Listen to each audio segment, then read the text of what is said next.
अमित शाह ने अंबेडकर पर जो संसद में कहा उसका साइड इफेक्ट दिखना शुरू हो गया है। बिहार में पहला विकेट गिर गया। एनडीए की बैठक में कौन कौन नेता शामिल हुए? बैठक में केंद्रीय गृह मंत्री अमित शाह की बैठक से नीतीश कुमार बाहर, बिहार में टूट गए। आज की न्यूज सुनते हैं चलिए। नमस्कार दोस्तों, अमित शाह ने अंबेडकर पर जो संसद में कहा उसका साइड इफेक्ट दिखना शुरू हो गया है। बिहार में पहला विकेट गिर गया है। मोदी कैबिनेट में मंत्री रह चुके पशुपति पारस ने एनडीए का साथ लगभग छोड़ दिया है। आरएलजेपी बिहार में एनडीए का पहला ऐसा दल है जो अमित शाह के खिलाफ खड़ा हो गया है। यहां तक कि पशुपति पारस ने अपने नाम के आगे से मोदी का परिवार भी हटा लिया है। अमित शाह की वजह से एनडीए का पहला विकेट गिर चुका है दोस्तों, और दूसरा विकेट नीतीश कुमार के रूप में गिरने के लिए पूरी तरह से तैयार है। अंबेडकर पर दिए गए बयान के बाद टूट रहे एनडीए को संभालने के लिए शाह ने नड्डा के घर पर दिल्ली में सुनहरी बाग में मोतीलाल नेहरू मार्ग पर एक बहुत बड़ी बैठक बुलाई। एनडीए के सारे मुख्यमंत्रियों को बुलाया गया, लेकिन नीतीश कुमार वहां नहीं आए। नीतीश कुमार ने बाबा साहेब के साथ और बाबा साहब की मुद्रा में फोटो खिंचवाकर यह संदेश दे दिया कि अंबेडकर कांड के बाद वो इसमें भाजपा के साथ नहीं है। इसी बीच दोस्तों, नीतीश कुमार ने एक पोस्टर जारी किया है जिसमें लिखा है कि जब बात बिहार की हो तो नाम सिर्फ नीतीश कुमार का हो। इससे पहले शाह ने आज तक के इंटरव्यू में कहा था कि बिहार का मुख्यमंत्री चुनाव के बाद संसदीय दल की बैठक में ही तय होगा। बिहार में भाजपा और नीतीश कुमार के बीच जंग छिड़ी हुई है। 15 दिन पहले नीतीश कुमार ने अपना डीजीपी बदल दिया। खबरें आई कि नीतीश कुमार विधानसभा भंग कर सकते हैं। ये होता उससे पहले ही बिहार में भारतीय जनता पार्टी ने राज्यपाल ही बदल दिया। पहले वाले राज्यपाल को हटाकर शाह के करीबी आरिफ मोहम्मद को बिहार का राज्यपाल बना दिया गया। बिहार का राज्यपाल बदलने जाने के बाद खबर आई कि तेजस्वी यादव ने नीतीश कुमार के कुछ खास नेताओं से पटना जाकर मुलाकात की। नीतीश कुमार के नाराज होने से मोदी को सरकार गिरने का डर सता रहा है।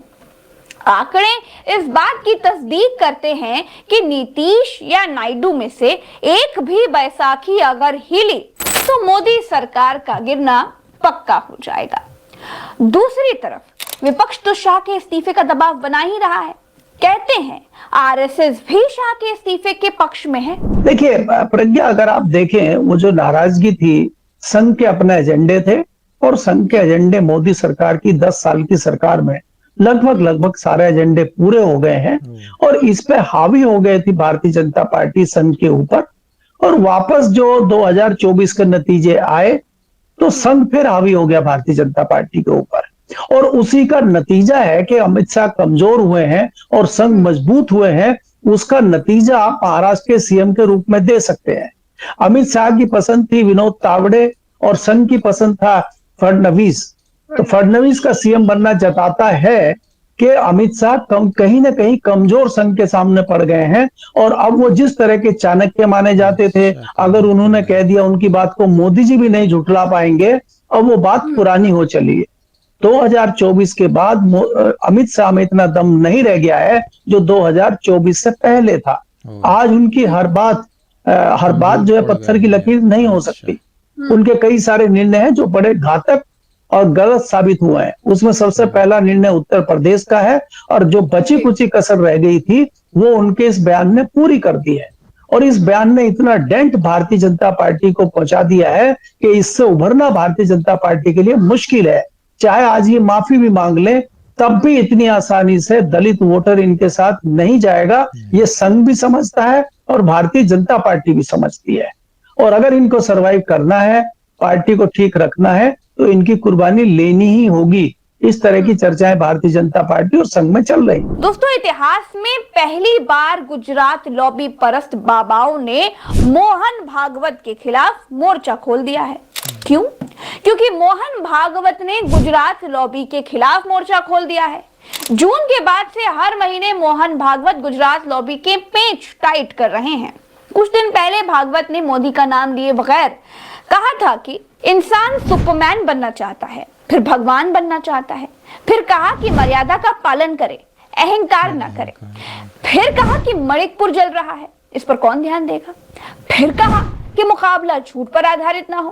फिर कहा कि जब तक जरूरत है आरक्षण जारी रहना चाहिए। इतने समय से गुजरात लॉबी खून का घूंट पी रही थी।